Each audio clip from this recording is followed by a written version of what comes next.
Hey guys, so ito nga pala yung huli ni Papa ng mga alimango kanina guys, kaninang umaga. So ito yung ibebenta niya mamaya sa tago. Then yung iba naman is nandito na guys, yan yan nasa loob na. So yun yung uulaman namin ngayong umaga. Yan, sarap-sarap yan guys. Wala kasi kaming ulam, pagka na lang alimango. So, yung iba ibebenta, yung iba naman ulamin na lang. Mga good size na guys. Ito may malaki pa dito.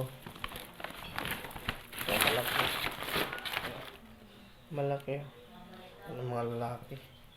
Yan o, lalaki yan guys. Yan o, lalaki yan, mga ganyan.